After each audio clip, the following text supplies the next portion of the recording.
그러면은 선생님이 그러니까 보통 이렇게 좀 뚝심이 있고 본인이 좋아하는 일을 끝없이 이렇게 열망하는 분들은 영감의 창고가 있다라고 저는 생각을 하거든요. 그러니까 어린 시절 좀 좋아했던 뭐 예술가 혹은 뭐 문인 뭐 상관없이 누구를 좀 어렸을 때 좋아하셨는지.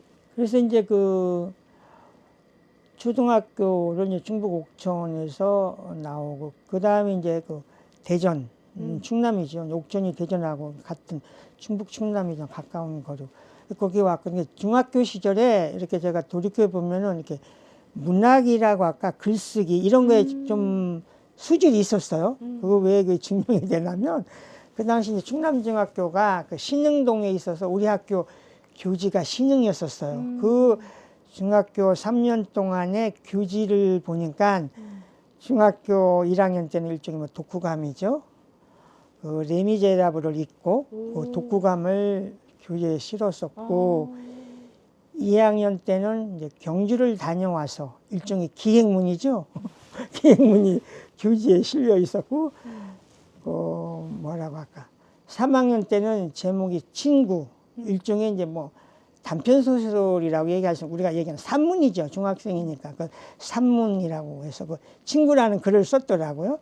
그래서 그런 이제 문학에 대한 이런 것들이 이제 굉장히 좀 관심이 있었고, 그러면서 이제 그 김소월 그 시인을 자연적으로 우리가 이제 접하게 되잖아요. 뭐 교과서에서 누구 막 진달래. 그리고 이제 굉장히 저는 좀 성격이 가서 어떤 죽음이라고 해야 될까, 막 이런 거를 굉장히 좀 일찍이 이렇게 생각을 했던 것 같아요. 그래서 뭐 나중에 고등학교 시절에 뭐 자살까지 생각을 해서 뭐 수면제를, 그 당시에는 너무 딥하게 생각하다가 수면제를 많이 먹으면 그 당시에는 죽는다고 그래가지고 수면제 뭐 50알을 준비해가지고 뭐 대학교도 못 가고 뭐 그러니까 뭐 죽어야 된다고 했는데, 그때 이제 막 그 김소월의 초혼, 산산이 뭐 부르다가 내가 죽을 이름이요. 막 이런 것들을 지금도 그 당시 일기장에 보면 일기장에다 막 김소월의 초혼? 막 이런 것들을 막 적어 놨더라고요. 그래서 굉장히 이제 문학에 대한, 김소월이라는 시에 대한 이런 것들이 관심이 있었고, 어느 정도 이제 미술에 대해서 이제 관심이 가져지면서 이제 지나간 얘기이긴 한데, 저는 사실 굉장히 미술평론가라는 직함이 부러웠었어요. 그래서 나도 미술평론가가 되고 싶다라는 이런 생각을 많이 했었어요. 미술평론가라는 그 가지고 있는 그 이름에서의 어떤 아우라 이것이 굉장히 부럽기도 하고 그랬는데, 그게 굉장히 어렵다는 생각이 들었고요.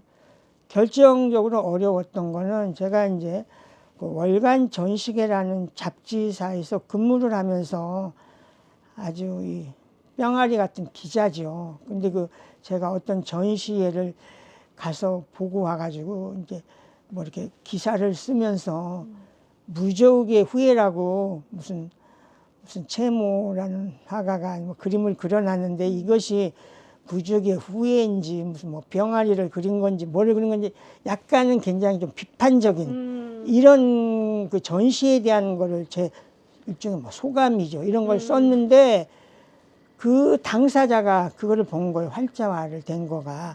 아직 살아계신 분이니까. 그렇죠. 근데 그분이 뭐 그러니까 그분이 이제 막 우리 월간 전시회사에 전화를 걸어가지고 화가 난 거죠. 이거 쓴 기자가 어떤 놈이야? 이거 어떤 놈이 나를 이렇게 전시를 이렇게 악평이라고 이렇게 썼느냐고. 사실 자유인데. 아니 근데 그래서 그냥 굉장히 놀랬죠. 그런 식으로 전화가 와.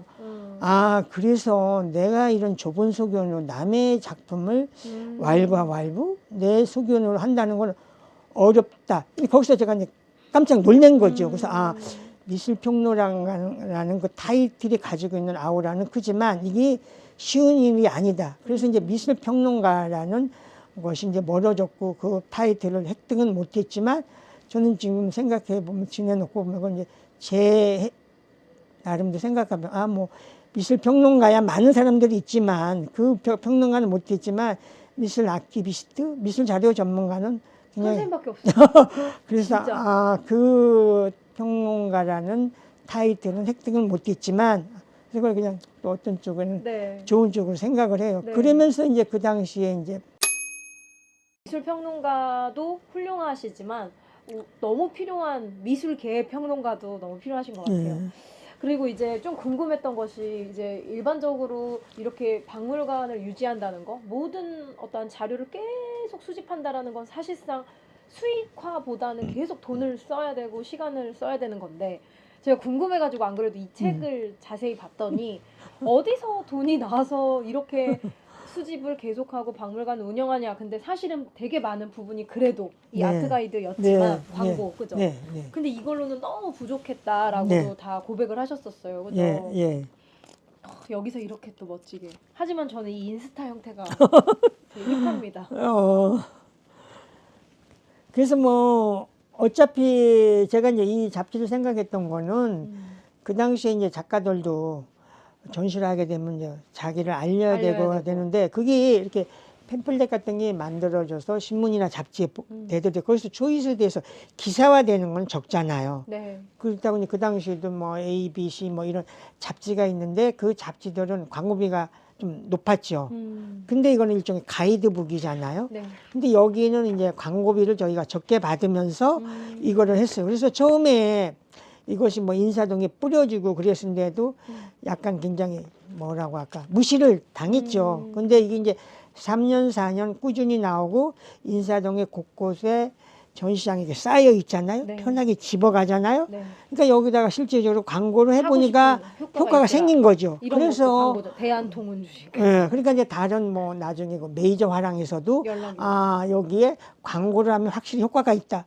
발행 부수가 많고 사람들이 네. 바로 집어서 보게 되고 네. 그러면서 이게 이제 탄탄하게 어떤 광고로 이제 미술 잡지 쪽에서 영순위가 된 거죠. 그렇게 해서 갖고 이제 역시 이제 그 하나의 또 이렇게 그 된 거는 처음에는 제가 이렇게 자료 수집을 다니면서 하나하나 얘기를 해서 이렇게 받아왔지만 광고를. 저기가 이제 어느 정도 되니까 이제 알아서 이게 이제 잡지에 광고를 하려면 서울 아트 가이드가 우선이다. 근데 이쪽에서 이제 알아서 많이들 오게 된 거죠. 그렇게 하고 또 하나는 이제 이런 새로운 새 책이 나오고 그랬을 때 이게 서울 아트 가이드를 통해서 소개가 되고 그러니까 네. 우리가 돈 주고 사지 않아도 네. 그쪽에서 홍보를 해달라고 여기다 붙여오는 거죠. 그러다 보니까 이제 신간이라든지 이런 것들이 자연적으로 우리한테 이렇게 신간이 들어와서 그것이 장소로 소장품으로 잡히고 또 그리고 우리가 그 2009년에 이제 김달진 미술자료박물관 후원회라는 게 조직이 됐었었죠. 네. 그리고 이제 그런 것들이 저희가 이제 비영리 기관이고 그러니까 일종의 뭐 기부금 네. 이런 식으로 이제 하는데 이게 그렇게 해서 이제 들어와서 이런 것들이 굉장히 도움이 되는데 그게 이제 안타까운 거는 우리는 아직도 그 메세나라든지 이런 기부 이런 것들이 많이 정착이 되지 않아서 네. 아까 뭐 이 대표도 봤겠지만 그 후원자의 벽이 있는데 그게 뭐 2009년부터니까 뭐 10년 이상이 된 거잖아요. 그래서 네네. 명단이 길어 보이지만 실제로 그게 지속적이지 못한다는 거죠. 내가 진짜 김달진의 사람 어떻게 살아왔고 인사동에서 만났었고 이런저런 거에서 그 사람이 어떤 길을 걸어왔기 때문에 내가 100만 원이라는 그 평생 회원 이거를 이렇게 기부를 해주지만 연속성이 없는 거죠. 한 번 해주면 그걸로 끝나고 평생이니까. 그리고 그것이 또 떨어지는 거지. 그러니까 이것이 끊임없이 이제 유지가 그게 되려면. 내려오는데 그래서 그게 이제 저로서는 굉장히 큰 고민이죠. 왜냐하면 우리가 다 아는 사실이고 신문이나 종이 잡지에 대한 그런 뭐 세락 또 네. 광고를 거기 하지 않고 우리가 얘기하는 SNS 뭐 온라인 쪽으로 요즘은 또 많이 하고 다 온라인을 넘어가는 많이 거니까. 하니까. 네. 그럼 궁극적으로 이게 수입의 구조가 바뀌기도 우리가 하고. 떨어질 수밖에 없는 건데 그러면 종이 이거를 잡지는. 돌파구를 찾아야 되는데 뭐 제 나름대로 노력을 해보지만 아직도 뭐 어떤 뾰족한 방법 이게 나오지가 않으니까 이제 어려움을 겪고 있죠. 네, 그 방법. 근데 사실 온라인도 필요한데 그래도 여전히 저는 사람들이 아날로그적인 부분을 좋아한다라고 생각을 해서 그 뾰족한 방법을 잘 또 찾아야 되는데 그죠? 고민이네요. 이렇게 또 유튜브로 알리고 이러면 또 제 유튜브는 좀 젊은 미술 애호가들이 많이 보니까 네. 더 관심을 가지고 관심이 많아지면 결국엔 네. 또 그런 것들이 바뀌는 것 같아요. 네. 뭐 하루아침은 아니더라도 네. 그래도 벌써 이제 저도 올릴 거고 얼마 전에 또 다른 음. 유튜브도 나왔었고 그런 노력도 꾸준히 하고 계시니까요. 네. 그 다음에 이제 이것 개인적으로 너무 궁금했는데 그 요즘 친구들은 루틴을 되게 중요시하잖아요. 막 뭐 네. 새벽 미라클 모닝이다, 뭐 자기 전에 일기를 쓴다. 근데 평소 그냥 평범한 하루 우리 달진 네. 선생님 아침에 일어나면 뭐부터 하고 딱 뭐 네. 루틴 같은 게 있어요? 있어요. 네, 알려주세요. 뭐 아침에 뭐 제일 먼저 일어나면. 빠르면 5시, 늦어도 5시 반에는 일어나요. 네. 그래서 뭐 저는 뭐 기독교인이에요. 그래서 네. 매일 뭐 새벽 기도는 못 가고, 그래서 어떤 그 특별한 그런 또 새벽 그 기간이 있어요. 그런 데는 이제 참석을 하고, 그러고는 이제 제가 여기 자문터널 근처에 있는 청운 초등학교 네. 헬스장 6시 타임에 가요. 거기 가면 달진 선생님 볼 수 있는 거네요. 그럼요. 청운초등학교 헬스장. 헬스장. 그래서 저는 마침 저희 집 안에 채권사, 제가 사실 또 운전을 못 합니다. 그래서 운전을 못 해서 최 권사님이 데려주시고 같이 이제 아내하고 같이 가요. 그래서 아내도 이제 운동을 하고, 그래서 거기서 6시 타임에 이제 하고 샤워하고 이렇게 돼서 돌아오면, 집에 오면 뭐 7시 뭐 40분 뭐 50분 이렇게 되죠. 그러면 이제 좀 저는 아침 식사가 좀 늦는 편이죠. 8시 넘어서 하니까. 그리고 이제 보통 이제 박물관 뭐 사무실이라고 얘기할 수 있겠네요. 오면은 10시나 10시 반 이렇게 하면 이제 외부에 이제 일을 많이 하죠. 지금 뭐 글쎄 이런 표현이 뭐 정확하죠. 어쨌든 뭐 기자간담회 이런 데에 가면 뭐 나이가 중요한 건 아니지만 뭐 일간지 기자도 있고 잡지 기자도 있는데 아마 뭐 제가 나이가 제일 많은 현역 기자죠. 그리고 거기서 저는 장점이 필요하면 저는 페이스북이나 유튜브에서 라이브가 가능하기 때문에 바로 올려버리잖아요. 그냥 쏴버리는 거죠. 가장 낡아서 편집도 아예 안 하시잖아요. 날 것으로 그게 쏴버리고요. 진짜 완전 솔직하게 모든 현장이 다 나오잖아요. 그래서 그렇게 하기도 하고, 그리고 어떤 경우는 이걸 다운받아서 다시 재편집해서 올리기도 하고, 그래서 그런 식으로 해서 뭐 작년 같은 경우 우리가 그 전국에서 비엔날레가 8개가 열렸는데, 사실 하나는 대전 과학예술 비엔날레는 올해 해를 넘겨서 거기 갔었고, 그러니까 8개 현장에서 사실 7개를 취재를 해서 다 방송을 했으니까 그 하나의 사례로 봐더라도 어떻게 보면 미술계 현장을 가장 많이 뛰는 사실 그런 사람이죠. 그렇게 하고 또 개인적으로 이제 또 제가 가지고 있는 이런 게 있기 때문에 뭐 저는 제가 1년 동안에 어떤 거를 뭐 이렇게 온라인에도 이렇게 얘기를 했는데, 무슨 뭐 미술관 건립에 무슨 자문위원, 무슨 심의위원 이런 거 나가고, 또 외국어 대학교 대학원의 정보기록학과 팀티칭. 이제 제가 나이가 많아가지고요. 한때 뭐 외국어 대학원의 겸임교수도 했었는데, 지금은 이제 16주, 15주 중에 팀티칭으로 거기에서 제가 이제 시각예술 분야를 팀티칭 가르치고 그런 거라든지, 또 서울도슨트협회가 오래됐죠. 서울도슨트협회 창립에서부터 지금까지 관여를 하고 있고, 저기 고문이고 1년에 2학기, 매 학기 종강은 제가 가서 종강 강의를 하고 하면서, 그런 도슨트협회라든지 또 여기저기 뭐 대학교나 또 어떤 데서 그런 게 요청이 들어오면 그런 거에서 굉장히 이렇게 오후는 다 그런 시간을 많이 외부 활동을 굉장히 많이 하죠. 그래서 지금 얘기했던 그 자문에서부터 무슨 하다부터 뭐 강의라든지, 그리고 또 지금 이 월간 춤이라는 잡지는 춤에서는 가장 오래된 잡지예요. 이 잡지에도 미술살롱이라는 것이 있는데, 여기에 제가 지금 올해 6년 차 글을 쓰고 있어요. 그래서 이게 좀 재밌는 거가요. 이거 우리가 옛날에 sem터크기라고 하잖아요. 네. 여기는 이 분야가 너무나 다양해요. 역사살롱. 역사살롱이 있고, 연극, 영화, 이렇게 인물, 방송, 만화, 미술살롱, 김달진 이렇게 많아요. 자전거 살롱까지 있어요. 음식살롱. 이거 엄청나지 않아요? 음. 문화살롱, 출판살롱. 각계의 전문가들이 그 자기 분야에 대해서 봐요. 국악, 동물원 살롱까지 있어요. 와. 나도 이걸 보면서 깜짝 열 몇 개 진짜 재밌네요. 부문 장르가 있어가지고 거기에 이제 음. 전문가들이 쓰는데 여기에 이제 매월 이제 제가 기고를 하고 있고 뭐 작년 같은 경우는 이제 대전에서 나오는 중도일보 신문에 뭐 칼럼 쓰기도 하고 그래서 외부에 이제 이런 것도 많이 쓰고. 저녁에는 그러면 보통 몇 시에 주무세요? 근데 여기서 이제 하다 보면 일을 하다 보면은 이제 최하 뭐 빨라야 뭐 8시라고 할까 돼. 그러니까 이제 식사가 늦으시겠네요. 계속 늦어지고 그러니까 이제 막 저희 집 이제 최권사가 걱정을 하는 거죠. 지금 이제 당신도 나이를 생각을 해야지. 뭐 다른 사람들은 요새 다 6시면 땡 하고 퇴근인데 지금 8시가 넘었는데 지금까지도 그렇게 그냥 하루 이틀도 아니고. 그래서 오히려 이제 남편이 이제 아내의 그 걱정거리가 된 셈이죠.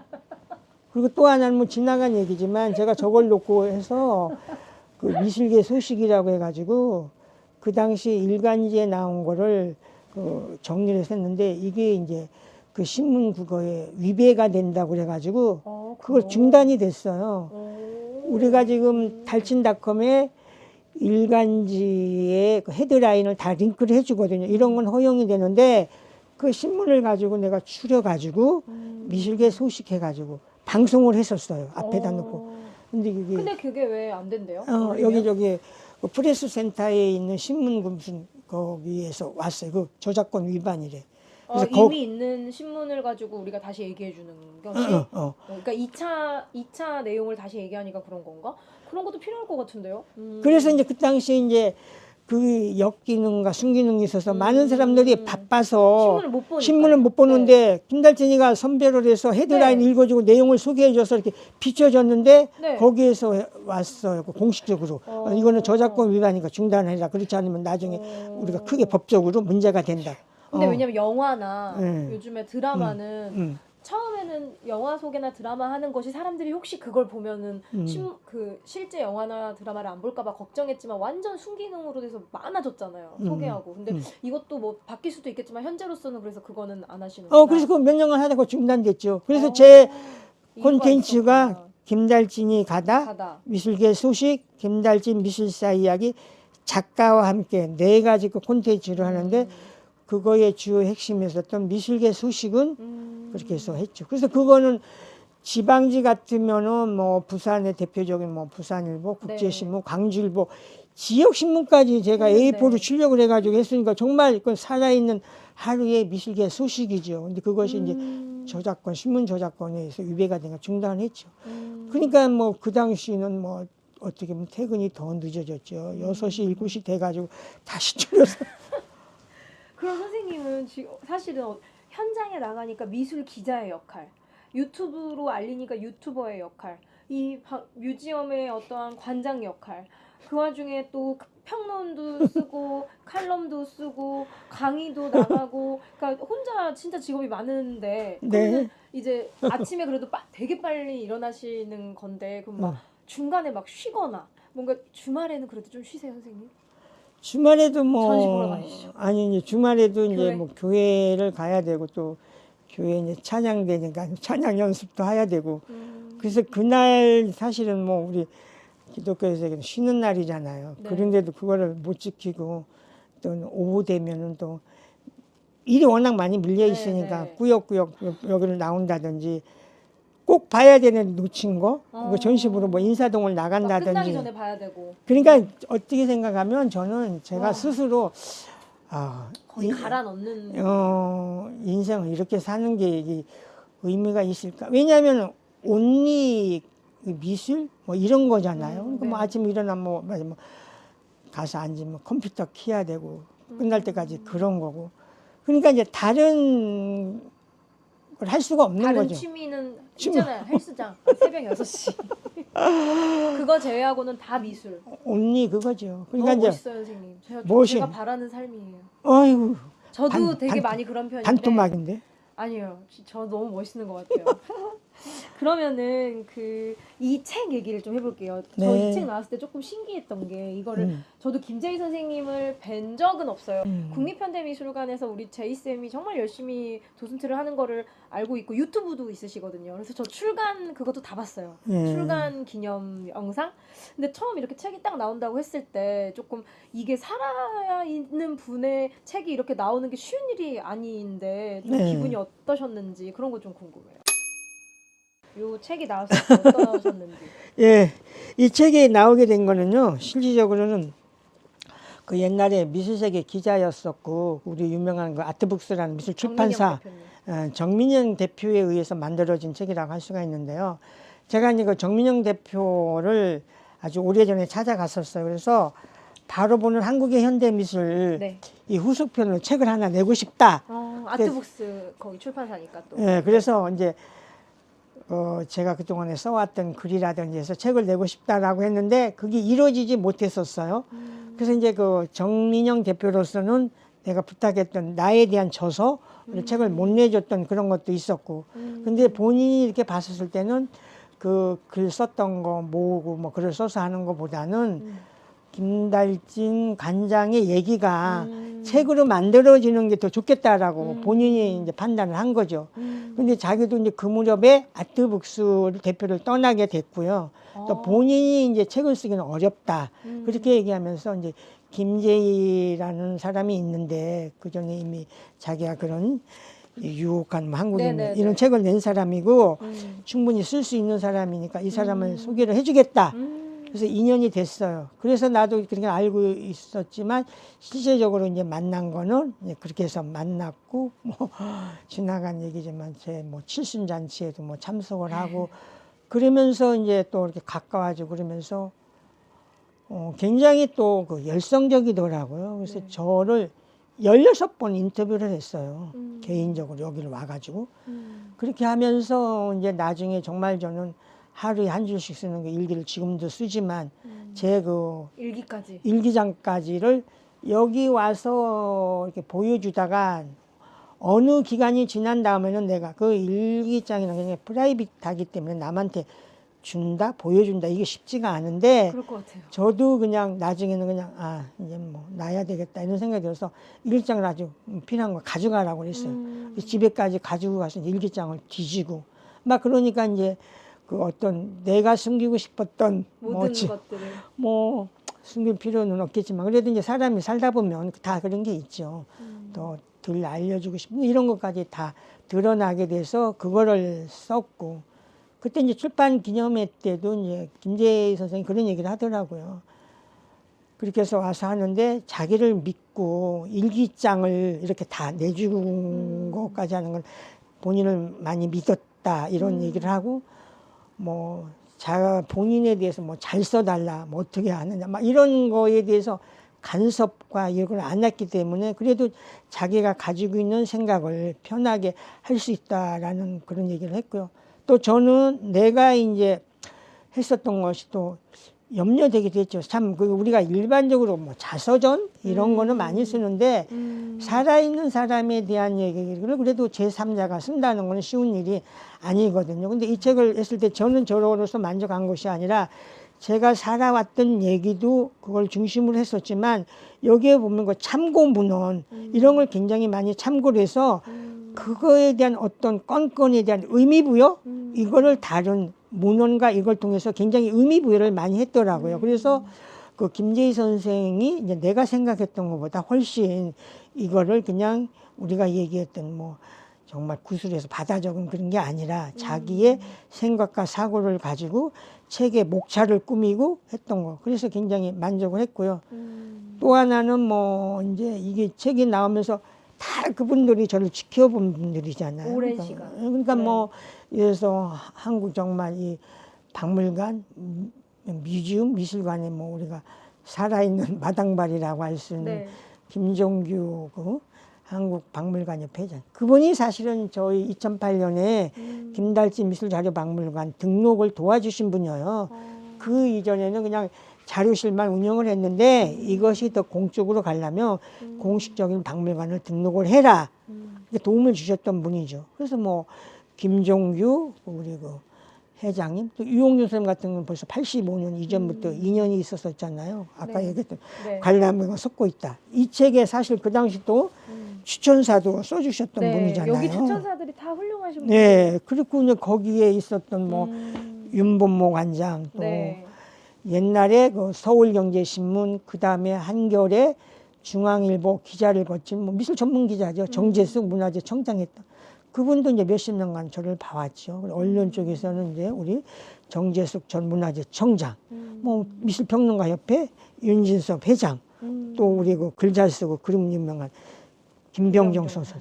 그러니까 막 이런 6분이 책에 대한 추천사를 써주고 우스갯소리 유홍순이 빨간 도장까지 찍어주고. 그러니까 유홍준 선생님 추천. 그래서 그날 2월 달에 눈이 많이 와서 칠판 기념회는 걱정을 했는데 다 이제 김달진이를 아니까 이제 내일 같이 생각하고 그 눈이 오고 아침 10시 시간이면 평일에 어렵죠. 않죠. 근데 그분들이 참여해서 이렇게 축하를 해주고 그래서 이렇게 돌이켜보면은 뭐 열심히 해온 것도 있지만 정말 나는 이렇게 주위에 많은 사람들로부터 굉장히 사랑을 많이 받고 살아왔구나 이런 걸 이제 좀 스스로 느끼기도 했었습니다. 아, 정말 뿌듯한. 그리고 또 아직 안 읽으신 분이 있다면 생각보다 되게 재밌어가지고 이 안에 또 그 시절 미술계에서 어떤 사건이 있었는지도 좀 알 수 있어서 좋더라고요. 네. 그리고 이 책에 이제 등장했던 이제 김달진 선생님의 좌우명이 이제 적어 놓으셨는데 오늘의 정확한 기록이 내일의 정확한 역사로 남는다.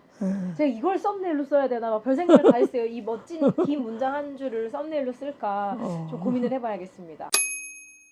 그 당연히 전시를 정말 오랜 시간 동안 50년 넘게 많이 보셨지만 그래도 내가 이 화가를 제일 좋아한다. 그러니까 이제 인생 화가라는 단어를 제가 좀 자주 쓰는데 인생 그림, 뭐 인생 네. 화가, 선생님의 인생 화가. 이게 한 명을 고르라는 게 조금 힘든 일이긴 하지만요. 그래도 사실 힘든 일이에요. 왜냐면 또 그런 질문을 내가 많이 받거든요. 왜냐면 소위 또 이쪽에 전문가이기도 하니까. 그래서 이제 그 또 화가들의 그림의 그 유형이라고 할까?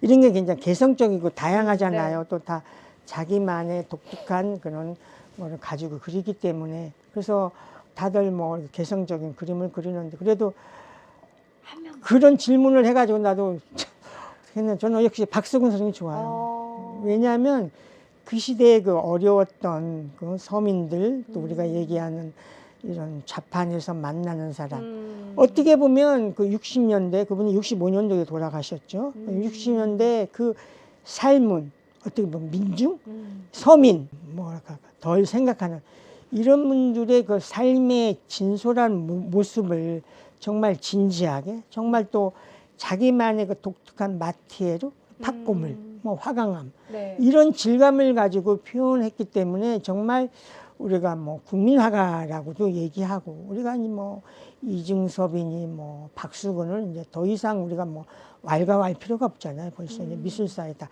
자리매김이 되고 그래서 이제 그 어렵게 또 우리 이 대표가 얘기를 하라니까 그래도 이제 꼭 한 명을 꼽자면 박수근 네, 작가. 박수근 선생님의 그 아까 얘기했던 그 그림의 소재 주제 네, 그걸 또 모든 게 표현해내는 정말 독특하죠. 네, 그런 방식 네. 그런 거라서 저는 사실 더 알려줘야 될 것 같아요. 글로벌. 박수근 선생님을 제일 좋아하고 있습니다. 네.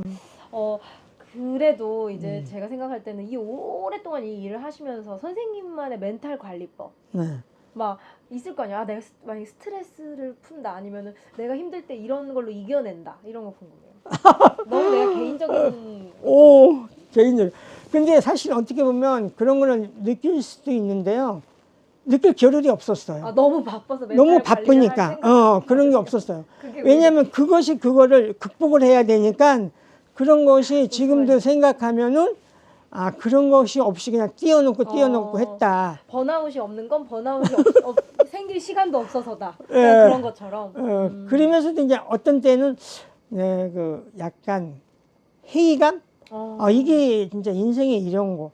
아니 뭐 남들이 좋아하는 무슨 뭐 골프를 해, 뭐 많아요. 등산을 가.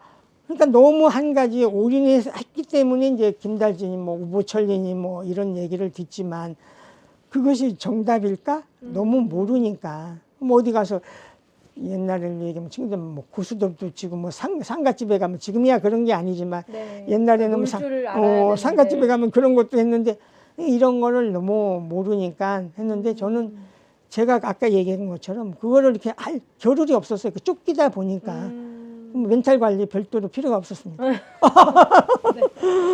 그 유튜브를 지금 3,000개 이상 올리셨어요. 네. 아니 저도 사실은 유튜브 한 지 6년 됐는데 한 600개 올렸거든요. 근데 여기 선생님, 달치 선생님 거 보니까 3,000개가 넘어서 근데 사실은 이렇게 그 컴퓨터를 잘 쓰는 분들도 유튜브를 쉽게 시작을 잘 못해요, 생각보다. 그러니까 인스타그램 많이 하는 것 같아요. 네. 근데 유튜브가 의외로 생각보다 시작이 어려운데 선생님은 이렇게 SNS가 바뀔 때마다 그냥 되게 아무렇지 않게 하시는데 네. 원래 좀 이렇게 얼리 어답터신지 어떤 생각으로 하셨는지 아니 뭐 2018년도에 현시연 씨하고 또 누구야 그 아팅클 어떤 기자가 이제 저를 뭐 구석기, 신석기, 뭐 뗀석기 막 이런 표현을 했는데요. 다 있으셔가지고 저는 이 성격이 원래 어떤 이렇게 큰 목표를 세우고 거기에 올인하는 그런 성격이 절대 못 돼요. 그래요? 뭐를 하면서 이것이 필요하니까 이렇게 넓혀가고 이런 스타일이죠. 그러니까 저는 이렇게 정말 옛날에 우리가 얘는 단어 메모장에다가 메모를 하나 해가지고 그런 것들 해가지고 글을 쓰고 해서 우리 알잖아요. 뭐 저기도 지금 뭐 이렇게 막 있지만 옛날 단어장 같은 거 그런 걸로 했던 시절이 지나고 또 이렇게 하다가 이제 그래서 처음에 이제 자연스럽게 페이스북을 알게 돼가지고 이제 페이스북을 했는데 페이스북이 어느 정도 하다 보니까 저는 페이스북에서 가장 단점이 검색 이게 굉장히 어렵더라고요. 그래서 이제 그 당시 이제 누가 이제 유튜브라는 얘기를 해줘서 했는데 이게 뭐 또 저는 이게 원래 성격이라지 막 기계를 잘 다루고 이러지를 못해요. 그래서 핸드폰으로 찍어서 이제 올리고 했는데 막 그 당시에 이제 떨림이 막 너무 심하니까 저도 처음에 그랬어요. 그래가지고 막 옆에서 아이고 집어쳐라고 그 떨리고 막 사람이 거꾸로 나오고 그런 거 무슨 그런 거를 유튜브로 하느냐고 막 이렇게 얘기를 했는데 주변 분들이. 예. 그게 아니고 이제 나중에 뭐 오즈모라는 것도 쓰게 되고 맞아요. 또 하면서 이제 오즈모 뭐 사실은 어떤 작가가 제 하는 일을 보면서 자기가 그걸 해놨는데 못 쓰겠다는 거예요. 그러면서 이거를 김 선생이 오히려 필요하니까 관장님이 갖다 써서 그래서 받아서 지금도 쓰고 하고 나중에 지금 했는데 저는 이제 이걸 잘 못 다루니까 제가 이제 여기서 또 뭐라고 할까 갈등 고민이 요새 너무나 영상 편집 기술도 좋고 잘하는데 너무 많죠. 이걸 따라갈 수가 없어요. 그러니까는 이제 나는 내가 할 수 있는 역량에서 해야 된다라고 제가 이제 마음을 스스로 고쳤어요. 맞아요. 그래서 제가 찍어서 저는 키네마스터라는 그 뭐 유료 프로그램 1년에 뭐 몇만 원만 주면 되니까 맞아요. 그러니까 저는 제가 핸드폰으로 찍고 제가 이제 키네마스터로 편집을 하죠. 그리고 근데 그 자막을 다 넣기는 너무 어려우니까 맞아요. 시간 너무 오래 걸려요. 인터뷰 같은 건 큐로 해서 질문에 대한 것만 자막 정도 네, 넣고 맞아요. 최소한 하면서 그렇게 해요. 그래서 이게 뭐 유튜브가 뭐 돈이 된다 뭐 이렇게 얘기하는데 제가 해본 경험으로는 저는 지금까지 글쎄 뭐 더 잘 알겠지만 구글을 통해서 처음 한번 17만 2천 원 받아보고 3,000개 올려서 3,000개 올리기 전이에요. 올리기 전에 17만 2천 받고 그 위에는 없고 지금도 거기에 보면은 제가 받을 수 있는 수익이 것이 있어 적혀 있잖아요. 만 얼마. 그래서 맞아요. 이거는 말이 안 된다 맞아요. 싶어가지고 그럼 포기했고 우리가 얘기하는 뭐 먹방, 연예계, 정치판 맞아, 이런 게 그런 건 아니고서는 맞아요. 유튜브로 돈을 번다는 건 저는 낫고요. 이제 제가 생각하는 거는 이 기록이나 이런 걸 가지고 했던 거를 그래도 그 전시장에 이것이 우리가 그냥 인증샷 하나 찍어서 보는 거하고 실제적으로 다르죠. 전시장 스케치해서 그거를 맞아요. 담아내는 건 다르기 맞아요. 때문에 이거는 내가 할 수 있는 범위 내에서 맞아요. 이것도 하나의 저는 기록적인 차원에서 내가 남기고 싶다.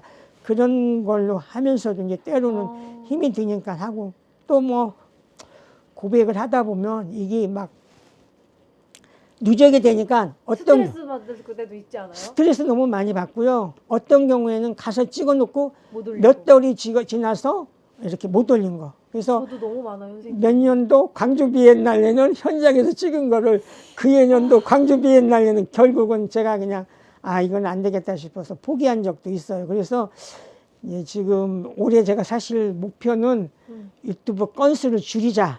이거를 제가 그냥 내 입으로 지금 이렇게 하고 있는데 그래서 여기 말했으니까 이제 더 이상 3,000개까지는 못 올리고 이제 줄이는 걸로 가야죠. 그래야 이제 또 어떻게 보면 질이 높아지고 또 어떻게 보면 저도 그 노동에서 좀 이렇게 맞아요. 벗어날 수 있어요. 이제 저도 지금 핸드폰으로 편집하거든요. 오는 길에도 편집했어요. 김윤신 선생님 전시 옛날 거. 근데 작년 4월 걸 내가 아직도 편집을 못 하고 있는 거예요. 그래서 저도 좀 근데 하다가 결국엔 그 시기를 놓치면 또 이런 고민을 하는 거예요. 내가 이거 올려도 전시가 끝났는데 그럼 이제 또 새로운 전시 해야지 하면서 그렇죠. 하다 만 게 600개예요. 저도 지금.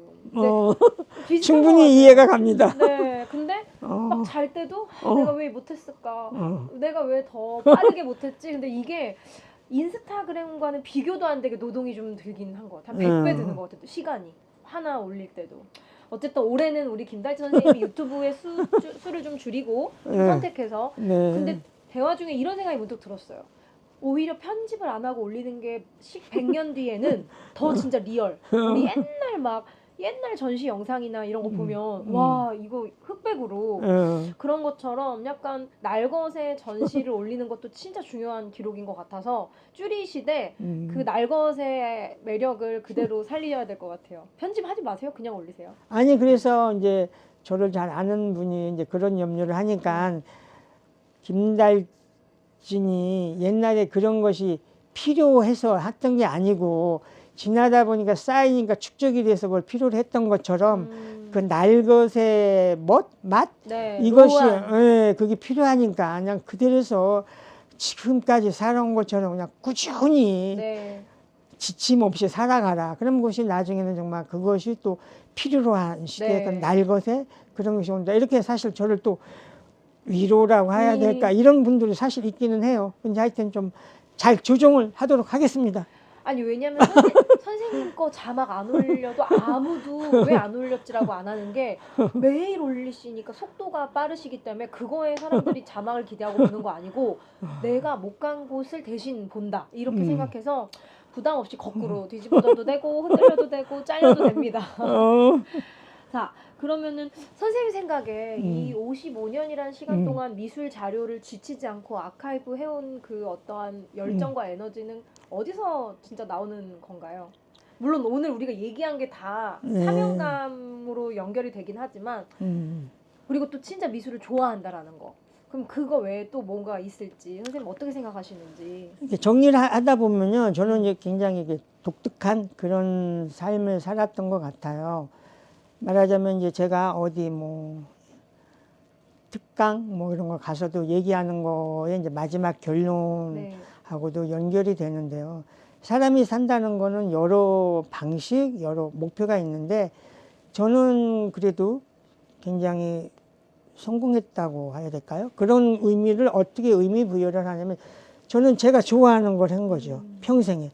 정말 그 모나리자 그림 한 장이 뭔지도 모르면서 그냥 모으는 거를 평생을 한 거죠. 그것이 발전해서 정말 잡지가 되고 뭐 박물관이 되고 이렇게 된 거죠. 그러니까 저는 인생을 살면서 그거가 자기가 좋아하는 걸 해라. 뭐 우리가 뭐 대학교에서 뭐 전공한 거하고 전혀 다른 거 어쩔 수가 없잖아요. 다 전공 분야에서 일을 할 수 있는 것도 아니지만 그렇지만 자기가 좋아하는 걸 한다는 건 좋아하는 거는 아무래도 원동력이 좋아한다는 것이 바탕이 되니까. 그런데 그 좋아하는 것이 저는 단순히 자기 만족? 자기만을 위해서 좋아한다는 아무 의미가 없죠. 그거는 다른 오해를 낳을 수 있고 다른 쪽으로 흘러갈 수가 있는데 그 좋아하는 것이 자기도 좋아하지만 사회나 사람들에게 유익하고 어떤 그런 이익을 담당해 줄 수 있는 거. 저는 제가 경험을 했기 때문에 그렇게 얘기를 할 수가 있어요. 그러니까 좋아하되 그것이 남에게 사회에 어디에 공익적인 좋은 일이 돼야 된다. 그게 전제 조건이고요. 또 하나는 자기가 일을 하다 보면 거기에 올인을 해야 돼요. 그래야 최고의 전문가가 되고 그쪽에 1인자가 되는 거죠. 뭐 정말 운동선수가 최고의 기록을 세우기 위해서는 피나는 노력을 해서 운동선수가 좋은 기록을 세우는 것처럼 그러면 정말 김달진이 같은 경우도 제가 그거를 평생 해왔어요. 그러니까 저는 뭐 수술을 4번, 5번을 했어요. 뭐 참 그런 것까지 그렇지만 여기에 이 뭐 목척주 종양 수술 여기 이런 거 그러면은 이게 정말 미치는 소리를 듣게 된 거죠. 왜냐하면 아까 얘기했던 뭐 80년대 이런 때 빽빽이 그때 없었어요. 그러니까 양손으로 이렇게 양손 두고 그 쇼핑백 메고 다니는 것이 이제 그런 사진이 됐는데 그러면은 그래서 이제 목에 무리가 가고 해가지고 이게 목척주 종양수를 거기 받고 또 몇 년 후에 여기를 또 옆에를 했죠. 2017년에 이거 회전근개 파열이 나간 거죠. 그 무거운 걸 많이 메고 다녀가지고. 그래서 2017년에 수술 마치고 이제 의사도 앞으로는 이제 무거운 거 그만 메고 다니고 끌고 다니든지 하라고.